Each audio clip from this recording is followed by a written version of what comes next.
കൂട്ടം കുടുംബ കൂട്ടായ്മ ചാരിറ്റബിൾ സൊസൈറ്റി കൊല്ലം ജില്ലയുടെ ആഭിമുഖ്യത്തിൽ പഠനോപകരണങ്ങൾ വിതരണം ചെയ്തു. കരുനാഗപ്പള്ളി മാർത്തോമ ശാന്തി ഭവനിൽ സംഘടിപ്പിച്ച പരിപാടി CR മഹേഷ് MLA ഉദ്ഘാടനം ചെയ്തു. കൊല്ലം ജില്ലാ കൂട്ടം കൂട്ടായ്മ ചാരിറ്റബിൾ സൊസൈറ്റിയുടെ ആഭിമുഖ്യത്തിലാണ് കരുനാഗപ്പള്ളി മാർത്തോമ ശാന്തി ഭവനിൽ പഠനോപകരണങ്ങൾ വിതരണം ചെയ്തത്. CR മഹേഷ് MLA ഉദ്ഘാടനം ചെയ്തു.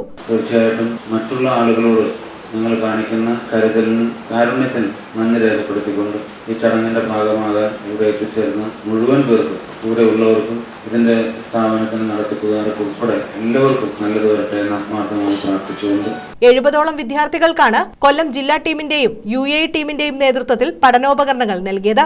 കൂട്ടം രക്ഷാധികാരി തോമസ് പുലിക്കാട്ടിൽ, ചാരിറ്റി എക്സിക്യൂട്ടീവ് അംഗം സലീല ജോർജ്, കൊല്ലം ജില്ലാ സെക്രട്ടറി ഡെയ്സി ആന്റണി, ജില്ലാ ഖജാൻജി നിർമ്മല ജോർജ്, ജില്ലാ എക്സിക്യൂട്ടീവ് അംഗം ശശികല തുടങ്ങിയവർ നേതൃത്വം നൽകി.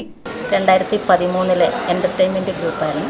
അതിനുശേഷം ഇതിലത്തെ അംഗങ്ങൾക്കുള്ള ബുദ്ധിമുട്ടും അവരുടെ ചികിത്സകളെക്കുറിച്ച് മരുന്ന് വാങ്ങാനോ അങ്ങനെയുള്ള പല കാര്യങ്ങളും കൊണ്ട് ബുദ്ധിമുട്ടുള്ളവരാണ് ഇതിലത്തെ അംഗങ്ങളെന്ന് മനസ്സിലാക്കിക്കൊണ്ട് 2016 കോഴിക്കോട് കൊടുവള്ളി ഇത് രജിസ്റ്റർ ചെയ്യുന്നത്.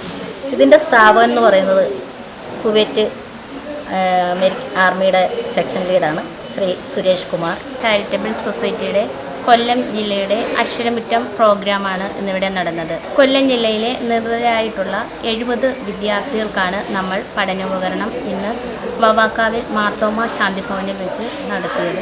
News bureau, Karunagappally.